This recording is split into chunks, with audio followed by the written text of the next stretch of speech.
అన్న పెళ్లి కాని ప్రసాద్ నెక్స్ట్ మంత్లో రిలీజ్ అవుద్ది. ఆ సినిమా చూస్తే అందరికి పెళ్ళి అవుద్ది. నెక్స్ట్ గోల్డ్ మ్యాన్ అని ఈ 2 సినిమాలు ఉన్నాయి. తప్పకుండా మంచి సినిమాలు వేస్తున్నాను. పెళ్లి కాని ప్రసాద్ సినిమా స్క్రిప్ట్ ఓకే చేసింది మాత్రం మా జగన్ అన్న, చిత్తూరు ఎమ్మెల్యే గారు.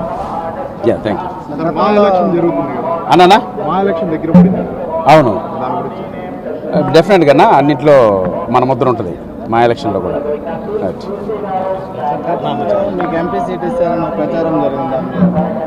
అవును, ట్రై చేసిన మాట వాస్తవమే.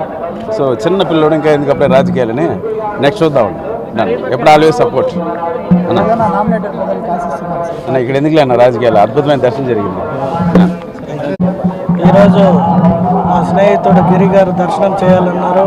అలాగే నా స్నేహితులందరితో సాక్షాత్ కలియుగ దైవం ఏడుకొండల స్వామి దర్శనానికి విచ్చేసాము. ఏదైనా ఒక మంచి పరిపాలనలో ఈ దేవస్థాన దర్శనానికి వస్తే కూడా ఆ అద్భుతమైన దర్శనం జరగడం కానీ ఆ ఒక సంతోషం కూడా కలగడం జరిగింది.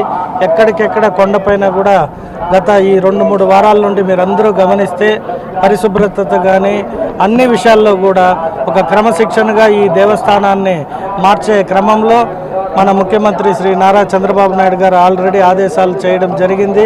తిరుమలని ప్రక్షాళన చేస్తానన్న విధంగా మంచి అధికారుల్ని నియమించారు. సో వచ్చే ఎవరైతే దేవస్థానాన్ని దర్శనానికి విచ్చేస్తున్నారో ఎక్కడెక్కడి నుండో వచ్చే వారికి ఎటువంటి ఆటంకాలు కలగకుండా వారికి కావాల్సిన అన్ని సదుపాయాలు సమకూర్చడం ప్రభుత్వ బాధ్యత. అలాగే టీటీడీది కూడా. కాబట్టి నిన్ననే వెంకయ్య చౌదరి గారికి కూడా అవకాశం కలిగింది. సో అందరూ అధికారులు ఈ దేవస్థానాన్ని ఇంకా ఉన్నత స్థానానికి తీసుకుపోతారని భావిస్తూ సెలవు తీసుకుంటారు.